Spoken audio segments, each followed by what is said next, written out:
I think our battle is not with time. No, there are tools to do in 5 minutes what took our ancestors months. The battle is no longer lack of information. No library on earth compares to the depth of knowledge in our pockets.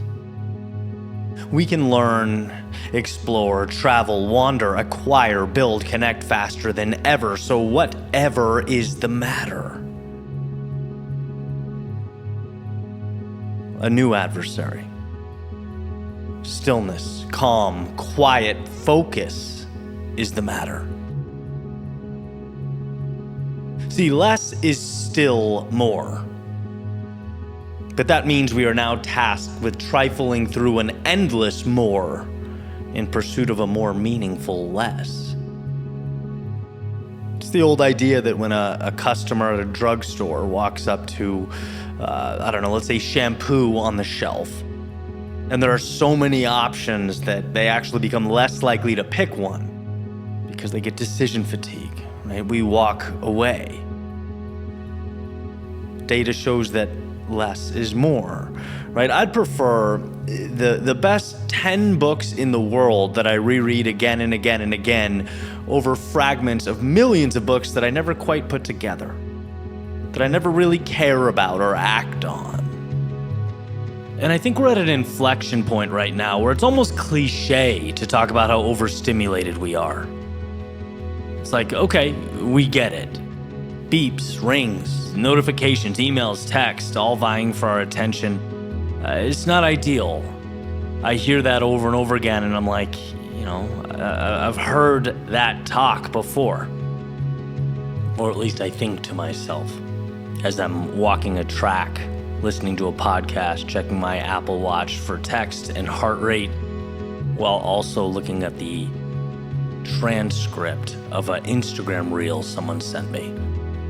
Yeah, I've put a lot of thought into it, especially lately, where I'm sort of dancing with overwhelm. And, when you're in these spots, you tend to analyze, diagnose things, and in a sense, burn a lot to the ground in order to build it again. These breaking points can be a valuable thing, especially when they prompt action. Anyway, that's sort of the deal right now. It's like DMs, text everywhere that, a lot of people take personally if you compartmentalize as distraction and don't answer, or going live, which is now the future, or showing the behind the scenes in my stories on, these different platforms, but also mapping out a plan for my companies whose growth is dependent on deep work that I feel like I'm unable to prioritize because all these little things are pseudo important. And this is not me complaining, right? I really want to unpack this because there's more here than soon-to-be middle-aged man shakes fist at sky, right? This is me realizing that this influx of excess isn't just about an obstacle on the way to beat the adversary that stands before me. I'm telling you that it has become the adversary before me. And generally, a rule of thumb is, if a thought helps me, someone out there will find value in it, right? Not everyone, or even most people, but someone will. And if you consider yourself that someone, hear me out, because this is about finding your levers. Finding the things that move the needle, finding the stuff that matters amidst a sea of noise, and marrying that to silence. Pausing the distraction, stepping away. All of it.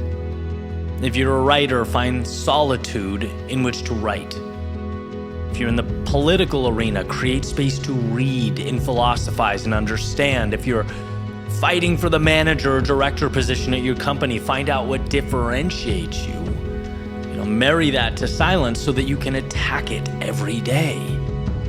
You can always drizzle, and this is important, right? This is the whole thing. You can always drizzle the texting and emails and DMs and lives and stories and tweets and all that stuff on top. But I can't help but feel the inverse approach is akin to building on sand. There's no foundation. We need more depth, personally, and in our community, societally.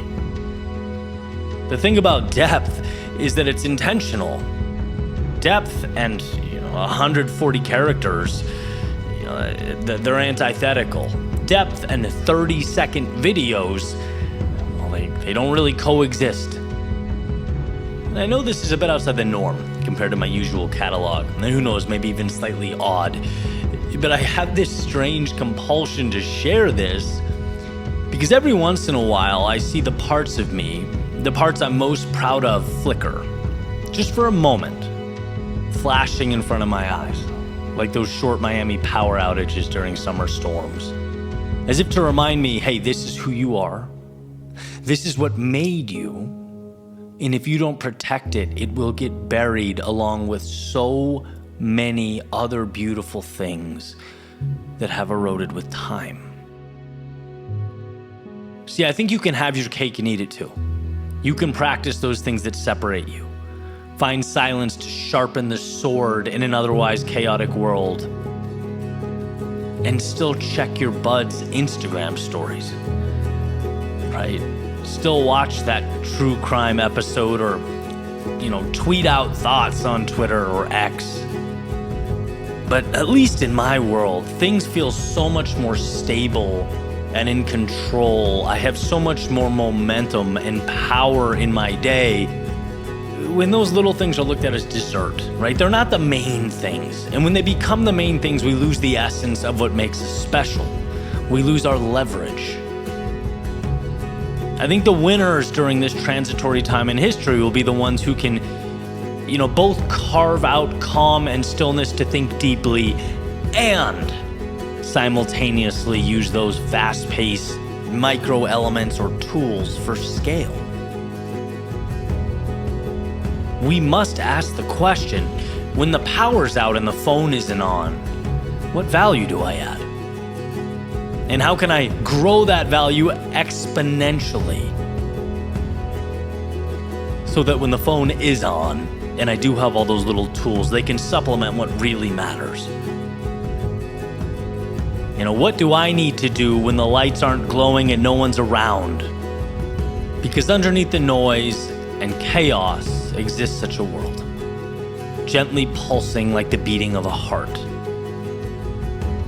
And this is nothing more than a call to protect it so that it and you can flourish.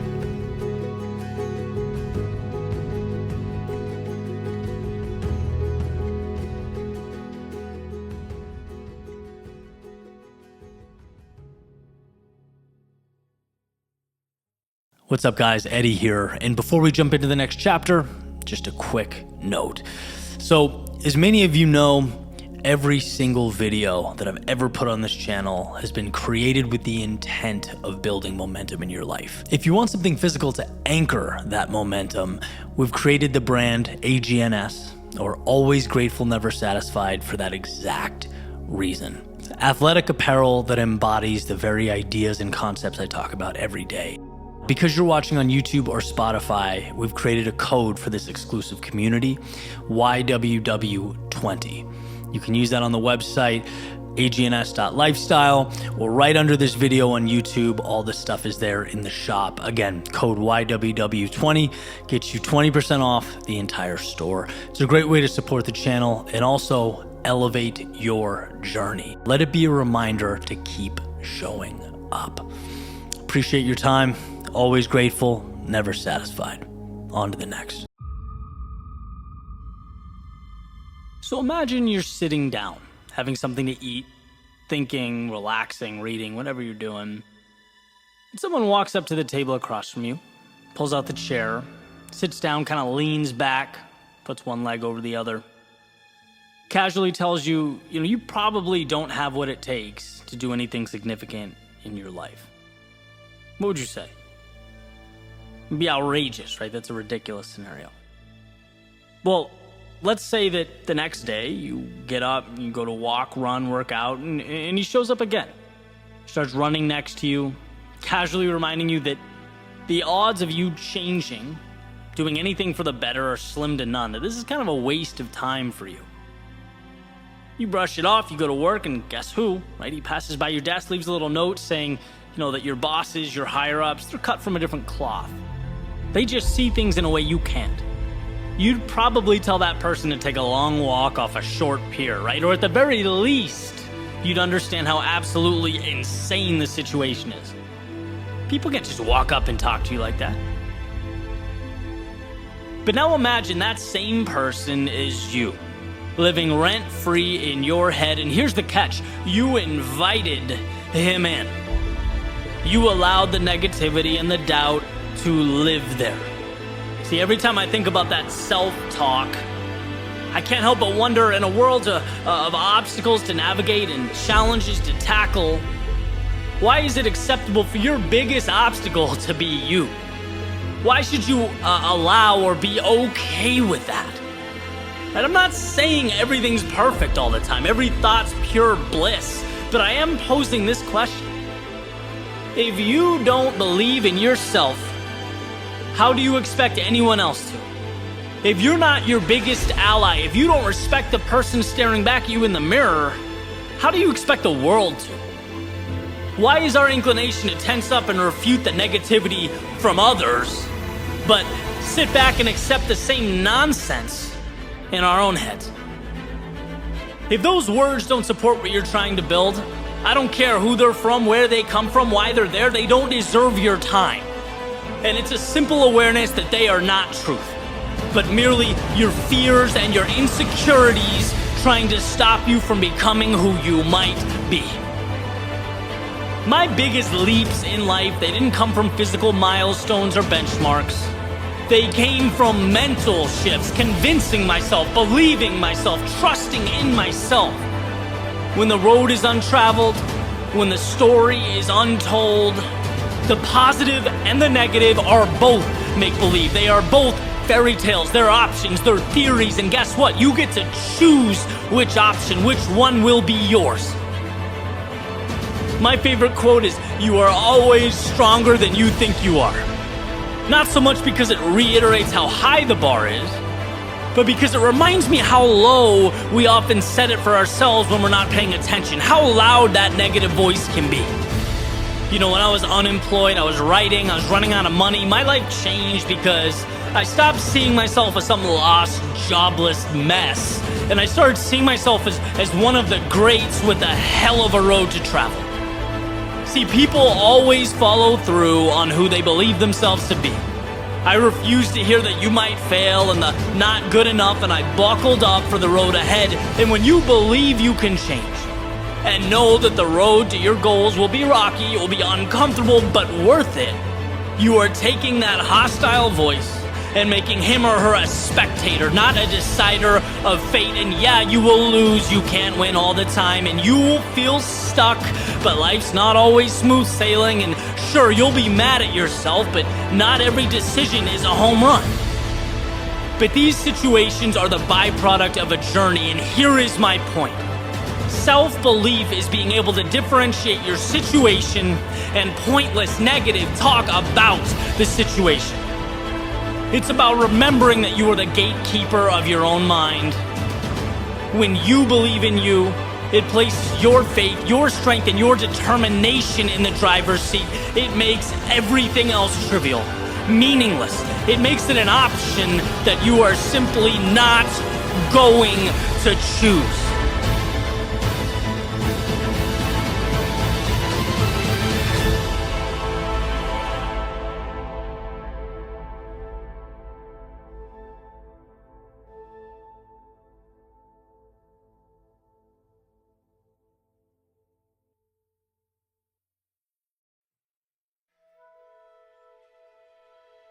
One of my favorite anecdotes or mantras is work hard in silence, let success be your noise. That idea, in my mind, is perfection. Let your growth, your evolution, and yes, ultimately your accolades do this speaking for you. This always hit home for me for two reasons. One, because things of value come with a hefty price tag. We know this. Excellence requires sacrifice. It is, in many ways, both a daunting and worthwhile pursuit. And two, well, because we often conflate flailing around with progress. In fact, some of my favorite books, whether it be Deep Work by Cal Newport, Relentless by Tim Grover, The Obstacle is the Way by Ryan Holiday, part of what captivates me with these is the emphasis on what we are willing to do in silence, behind the scenes. That's where true meaning and value materializes. It's also where it's most difficult to commit and continue forward, because in silence, there is no audience clapping for you. There is no validation. When you're building and reading and improving, when you're at the gym or on those calls, establishing that foundation, putting in the hours, it's easy to look around and have doubts. Right? Our brains go, I did the work, where's the reward? I sacrificed, so where's the payout? It's not intuitive to understand that, hey, it's not visible yet. One of my favorite metaphors, the lily pad pond, in which there is a pond with lily pads doubling in size every day, and on day 30, the pond is completely covered with them. So what day was the pond half covered? And if we're thinking quickly, we might be inclined to say, well, half of 30 is 15, so it was half covered on day 15. But that's wrong, because if they're doubling every day, that pond wasn't half covered until day 29, and only a quarter covered on day 28. Meaning every day before then, the change was so small that perhaps it wasn't even visible to the naked eye. So small that to onlookers, the prospect of it one day being covered might have seemed far-fetched. But what was at work was the necessary change to set the stage, to start what would ultimately become the exponential growth that is noticeable, impactful. Now, of course, lily pads are not human, but little thought experiment, let's say they had been.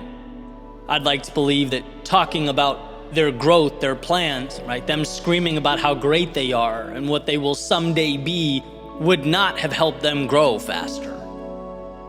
In fact, it might have potentially even distracted the necessary evolution. The growth was not them versus the world, it was them versus them.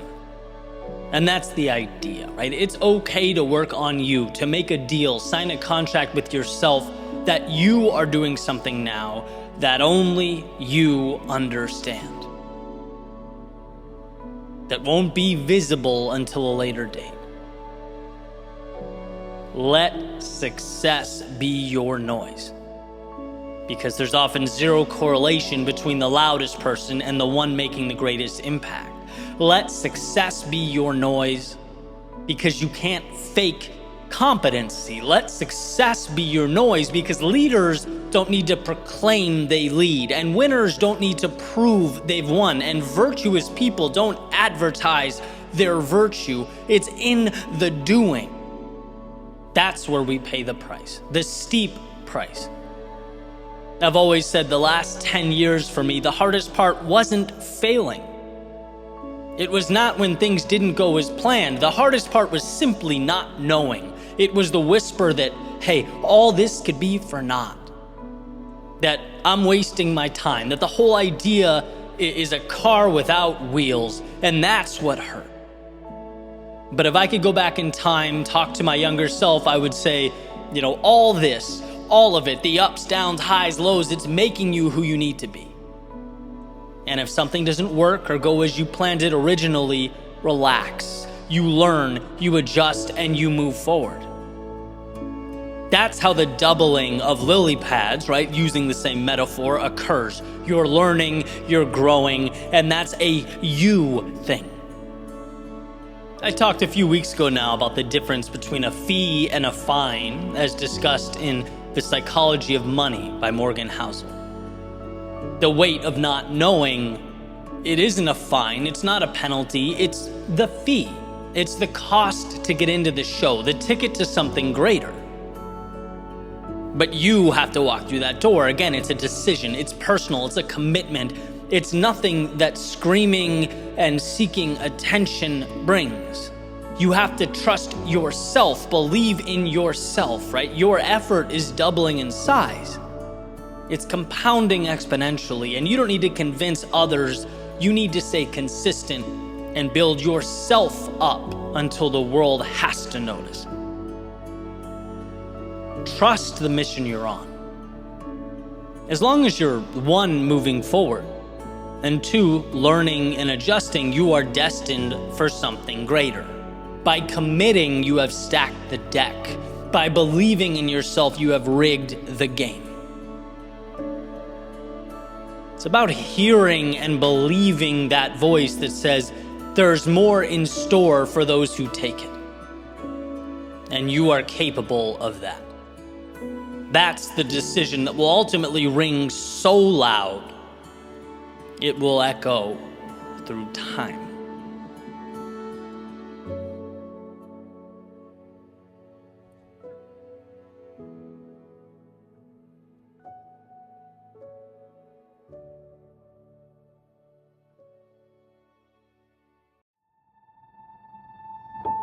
So imagine years from now, way down the road, you're older, sitting on your front porch, kind of fists propped up under your chin, you're staring out and thinking about your life. You're thinking about the decisions you made, the things you did and didn't do. What would you be thinking? What would you change? Would there be regrets? Now, there's a lot of research around this topic, and in one of the most important books written on it by Bronnie Ware talks about the regrets of the dying. And one of them is wishing I had the courage to live a life true to myself. Right, so you're sitting there, you're looking out and you're imagining, what if you acted differently? What if you tried? What if you started? And you go back to that moment where you were looking fate in the eye and you had to make that decision, right? That singular decision. It showed its face repeatedly, but the decision more or less remained the same. It was vulnerability or safety. Choose one. Vulnerability or safety. Safety, that innate desire to not disrupt or challenge the way things are. Even when you know in your core there's more out there. See, safety is the wolf in sheep's clothing. Watching life happen through a window is incredibly safe. But it means you're forfeiting the essence of life in exchange for a front row seat to watch others live it. It means you don't capture that adrenaline that drives us. You don't take part in the emotion that excites us. It means you don't meet the people who would change your life, and you don't see the places that would take what you know of reality and transform it. No, equating safety with contentment is the product of outdated thinking, an outdated operating system. It's indicative of a way of looking at the world that used to be life or death, but now in 2020, in modern day society, it's regret. And the first step in changing something is to become aware of your current circumstance. It's to realize you're not wrong or guilty for thinking small or taking a back seat to fear. That's what humans do. It's our default setting. But it's your fault if you don't do anything to change it. It's your fault if once recognized you don't pick up the pieces and create a different narrative. You know, I always say the most important changes we can make, they're simple. They're not easy, but they are simple. And that road to something new always starts with seeing beyond the confines of the world that you've accepted for yourself. understanding the reality that dictates your reasoning, thought patterns, and decision-making can change. Because, my friends, if you can remember one thing and one thing only, it's this. Fear is not the enemy. It is the ally you need most. Inaction is the enemy. Doubt is the enemy, not fear. Seneca says we suffer more often in imagination than reality. Mark Twain has says, do the thing you fear most, and death of fear is certain. It's like jumping into a pool on a hot day. You get a second or two of discomfort before you can acclimate into something better. See, people are stronger than they think they are. They are adaptable. They are resilient. But to see this, we must move beyond the stories in our head. So back to that rocking chair, you're thinking back, that fork in the road, and maybe you choose the challenging path, the one that scares you, and maybe you fall flat on your face. But you get up a little smarter, a little better equipped, and you keep going. And maybe you fall and you fail again and again, and then comes the criticism. But you see that maybe criticism doesn't kill you. In fact, it does nothing if you don't let it. And again, you pick yourself up and you carry on. And you pick up some allies along the way. You expand your skill set. You drive towards mastery. And day in, day out, you continue to fall, to trip. But eventually you look back and you see something you haven't seen before. Distance. And you realize you are not the same person you once were. You realize what you have right now, simply through a process of falling and rising again, you have redefined your existence. You've redefined what's possible. You've redefined the people, the places, the things that matter. And it dawns on you that falling, that fear, that the unknown wasn't the problem, that's not scary, it's just part of being better. It's the cost of greatness.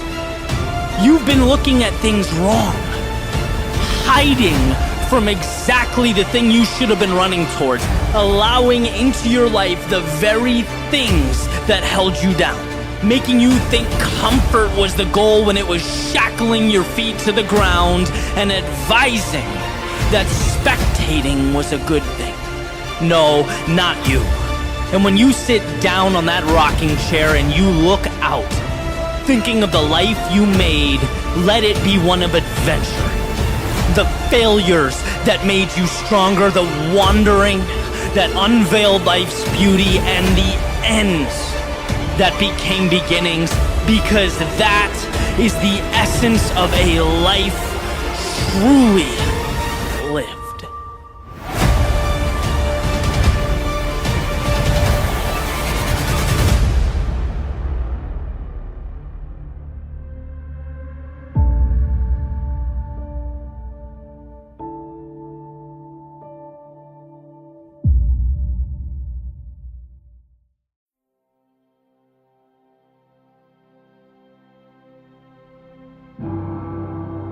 There's an idea coined by Aristotle that suggests knowing yourself is the beginning of all wisdom. I want to talk a little bit about why I believe that to be true. I went on a trip to the West Coast a few weeks ago, and obviously there's a time difference there. When I came back, was a little jet lagged. Threw me off my routine a little bit, and for the first few days back in Florida, I slept in, which makes perfect sense, right? My body was still on West Coast time. But then 3 days went by, and 4 and 5, and then a week, and I kept setting the alarm, and I kept sleeping through it, and this drove me crazy, right? I love my mornings, and I can go into that some other time, but the bottom line is I kept, even knowing it's in my best interest to get up, I stayed in bed. Okay, so 1 week went by of going to bed, planning out my perfect day, setting the alarm only to sleep in. It had evolved from, a reasonable transition to a clear display of personal weakness. Mapping out what was best and then failing to do it because, I was comfortable under those covers. Cue Einstein's famous definition of insanity, right? Doing the same thing over and over and expecting different results. See, my perfect day on paper continued to be obliterated by the very elementary and foundational challenges of reality. And if you think this is small, I just want to remind you that the little things ultimately become the big things, right? In other words, no one conducts themselves one way for the small and seemingly trivial aspects of life and then, suddenly levels up and becomes highly disciplined, an organized force of nature when it really matters. No, you are who you are. We're defined by our habits, and it filters into all aspects of life. That's why Admiral McRaven talks about, making your bed. You don't do the small things right, you can't do the big things right. And to me, this was a red flag. I wanted to fix this, perhaps needed to fix this. And I spent some time thinking about it. And as I was listening to an audiobook, it hit me. I made what I think is one of the most important connections I've made in a long time. And to explain this idea, I'm going to briefly kind of take us up a level and explore one of the greatest checks on human nature in the history of mankind. And then I'll bring us right back down to the practical, the alarm clocks, workout routines, and daily planners. Right? Sometimes the philosophical opens a door for the practical day-to-day problems we have in life, which is why I love connecting those dots. They help me see things with clarity. And so this began with a quote from James Madison in Federalist 51. He says, "If men were angels, there would be no need for government." And what he's doing there is he's making a case for a constitutional system or technology that attempts to stop the greatest threat to government ever to exist, which is human nature. He's advocating for a framework that will save us from ourselves. See, it's not that human beings aren't capable of incredible things, beautiful things, magnificent things, because they are. But it's because they are also prone to do terrible things. We're prone to act irrationally, to seek and hold on to power, to break off into factions and groups. And success of the whole over a long period of time requires more than anything else that we're able to, and this is the point, recognize and repress those inevitable negatives. Let's not be delusional and aim for the perfection of men, because humans aren't perfect. Humans will never be perfect. And so to wrap this metaphor up, that's why the US governmental system today is modeled all over the world, in places like Canada and India and Brazil. It's because it is brilliantly one of gridlock and conflicting interests. It's why the legislature is cut in two. It's why there's 3 branches of government all checking each other, a system of federalism, all because of the nature of man. See, sometimes what you prevent is just as or more important than what you create. Again, perfect? No. But the expectation of perfection, it destroys more than it builds. This idea of utopia, or the perfection of human beings, doesn't have a great track record throughout history. It dismisses human nature. So Eddie, what does this have to do with sleeping in the morning? What does this have to do with making tomorrow's perfect plan before you go to bed every night, and then seeing it fall to pieces when the pillow feels, amazing at 6 a.m.? Well, I'm going to hijack Madison's idea here. It's similar in the sense that you haven't allowed the best of you to take hold and flourish because you haven't addressed the worst of you that keeps trying to make its way into the picture. If you're aware enough to understand yourself and the things you do that get in the way of your happiness, you are on your way. Because you stop trying to jam a square peg of perfection into the round hole of reality, and you start operating practically. Looking to mitigate the things that you're doing that are constantly holding you down. Build checks and balances into your own life. I am no angel, and neither are you. So let's put ourselves in the best position we can to succeed and overcome the realities of life. Right? I mean, this very idea is why books like Atomic Habits and The Power of Habit have sold millions of copies, because they help us navigate around the mental traps constantly seeking to pull us into old routines. Right? The best way to not eat junk food, according to Charles Duhigg, don't have any in your cabinet.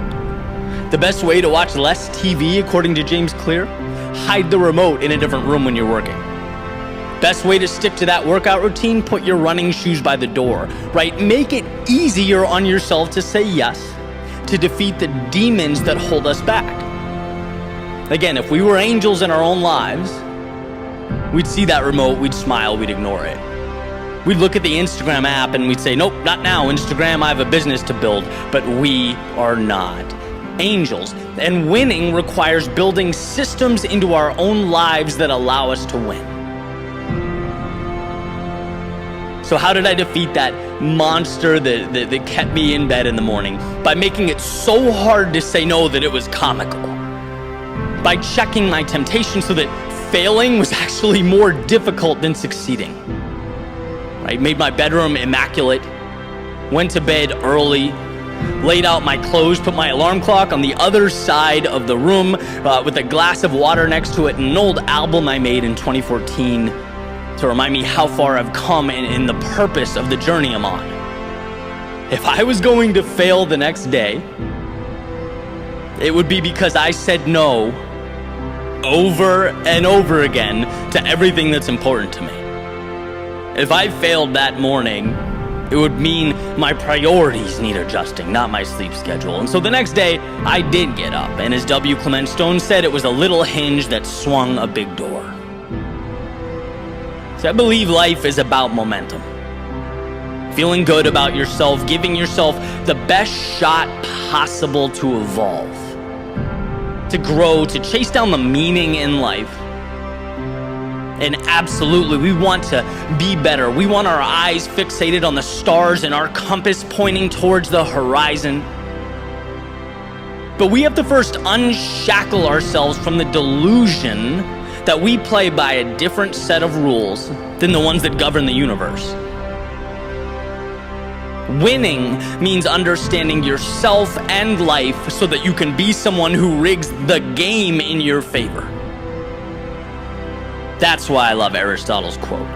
Understanding yourself is the beginning of all wisdom. Until you've truly captured what you want and how you're preventing yourself from getting it, you simply can't operate at a high level. And so I'll end with the reiteration that you are no angel. And no, you never will be perfect. But recognizing and forging your trail around that fact, positioning the best of you to outduel the worst of you, will take you a lot further than staying where you are and waiting for wings.